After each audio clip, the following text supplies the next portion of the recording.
I gave birth to my twins, Evelyn and Santos, when I was 19, with my then boyfriend Kevin. We embarked on the journey of parenthood while balancing part-time jobs and pursuing our studies. With the unwavering support of our friends and families, we managed to navigate through the challenges and find moments of happiness. Eventually, we were able to purchase our own home, and thoughts of expanding our family crossed our minds. However, everything came crashing down when I unearthed Kevin's year-long affair around 7 years ago. The revelation shattered my world, and despite his pleas for forgiveness, I made the painful decision to end our marriage. But Kevin's deceit didn't stop there. In a desperate attempt to save face, he resorted to manipulation, feeding our children fabricated stories to paint me as the unfaithful one. The betrayal of my children, Evelyn and Santos, cut me to the core. They severed ties with me, believing the lies spun by their father. The pain of their rejection plunged me into a dark abyss of depression and alcoholism. I found myself drowning in despair, unable to see beyond my own anguish. It wasn't until a voicemail from my mother broke through the haze of my misery that I began to see the extent of my selfishness. Her words served as a wake-up call, reminding me of the sacrifices she had made and the love she had showered upon me as a single mother. Yet, despite my realization, the weight of guilt and resentment continued to weigh heavily on my shoulders. As I lay on the floor of my living room, tears mingling with the echoes of my despair, I grappled with the overwhelming burden of my actions. I embarked on a train journey back to my hometown, carrying the weight of my confession to my mother. As I poured out my heart to her, tears streamed down my face, reminiscent of the days when I sought solace in her comforting embrace during my childhood. It was a revelation to realize how much I had yearned for that nurturing presence. Taking a hiatus from work, I devoted myself to therapy and rehabilitation, while simultaneously assisting my mother with household chores. During this period, I crossed paths with Marcos, my now husband, who is 41 years old. 3 years ago, we made the decision to move in together, and eventually, we welcomed into our lives a child we hadn't initially planned for. Milagros, a twin female who had tragically lost her parents in an accident, became our beloved daughter. Despite not sharing a biological connection, our bond with her is as deep as with my own biological children, Santos and Evelyn. Milagros' presence brought a sense of healing that eluded me even through therapy. She embodies qualities of sweetness, kindness, intelligence, humor, and curiosity. Recently, Santos and Evelyn reached out to me after years of silence. Despite my initial surge of emotions upon seeing them, I composed myself, opting to remain stoic. Their account of their father's remarriage to a cruel woman and his subsequent admission of deceit stirred a mix of emotions within me. They pleaded for forgiveness and a chance to reconcile, a desire I had harbored for years. Yet, I found myself unable to respond, silently contemplating their words. In the end, I chose silence as my response, realizing that their past actions had severed the ties that once bound us. I reminded them of their haste in turning their backs on their mother without considering her perspective. Their tears and apologies fell on deaf ears as I resolved to prioritize my responsibilities, bidding them farewell and departing to pick up my daughter, leaving behind the sum of money they had left on the table. Eventually, they appeared unannounced at my doorstep, engaging in a conversation with my husband.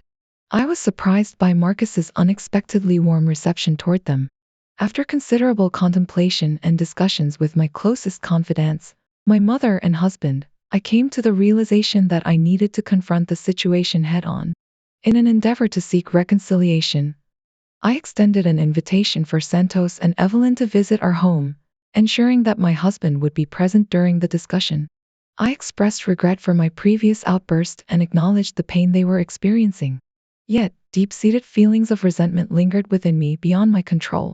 Despite their fervent attempts to persuade me otherwise, I remained resolute in my stance.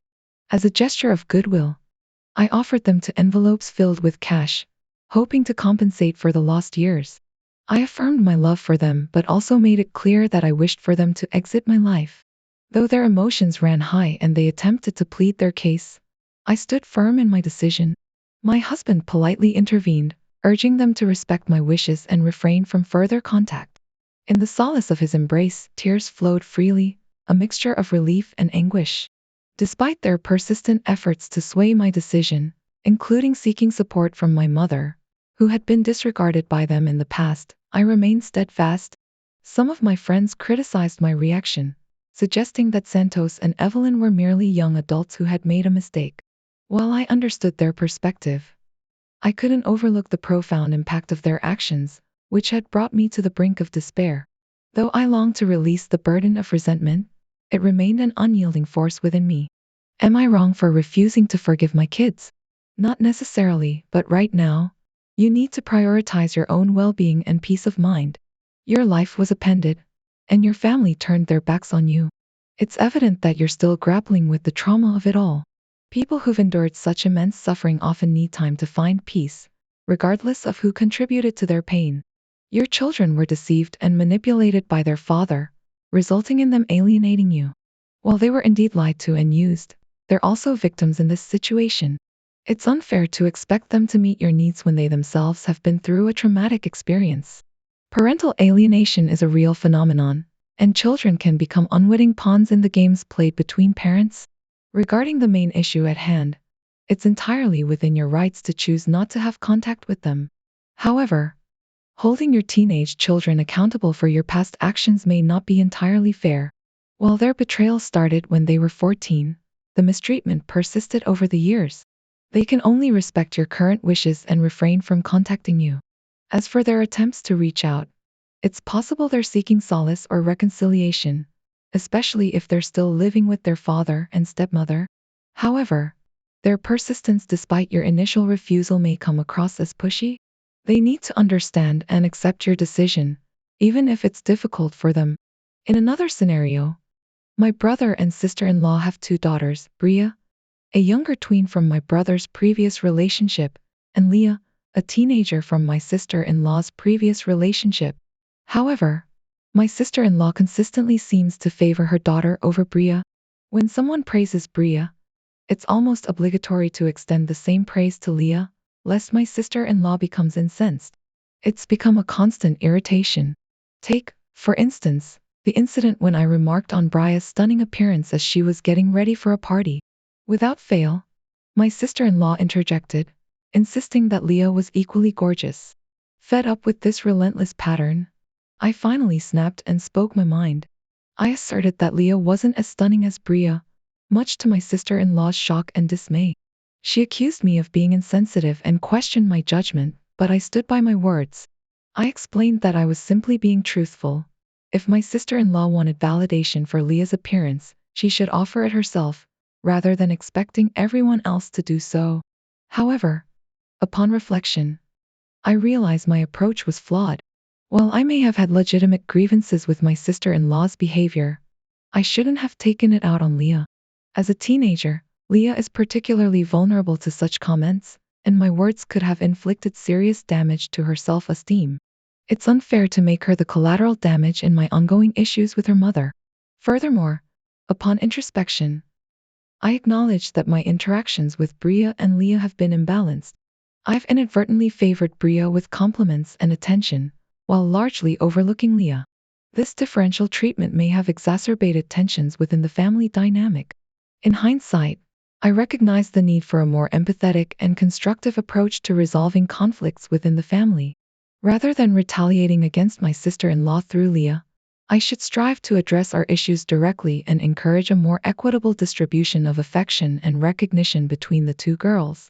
Oh, your response was rather harsh. Instead, you could have acknowledged the beauty of both girls without turning it into a competition. It's unreasonable to expect constant compliments for everyone, every time. Leah has likely been a part of the family since she was very young, so if you still can't see her as family, there might be a deeper issue at play. If my family treated my stepdaughter that way, I'd be furious. I've been there for her more than her biological father for most of her life. And to me, she's my daughter. While I understand that blood ties can influence dynamics, there's no limit to the love a child can receive, and adults shouldn't be the ones restricting it.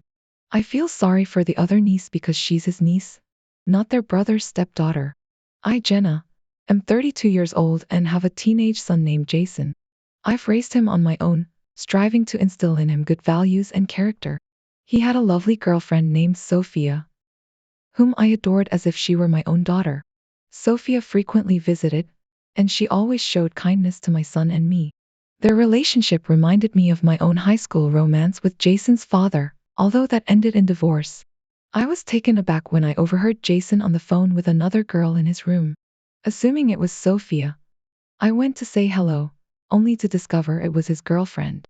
I was stunned by the realization that my son might be cheating on a girl who cared deeply for him and whom he professed to love. I urged him to end the call and join us for dinner. Over the meal, I broached the subject, questioning him about the girl he was talking to and reminding him that cheating was unacceptable in a relationship. His response was a simple, I stood there, stunned, as my son uttered those callous words. I can do whatever I want. They're just girls, he said casually. It was a gut punch. I couldn't believe my son, whom I've raised to be respectful and considerate, could say something so insensitive. Immediately, I knew I had to intervene. I urged him to come clean to the other girl about having a girlfriend, but he flatly refused, insisting he could juggle them both. It was clear to me that his actions were morally wrong, so I took matters into my own hands. The next day, I reached out to his girlfriend and revealed the truth to her via text. Her response was heart-wrenching. She was devastated to learn that her boyfriend of 2 years had been cheating on her with someone he'd only recently met.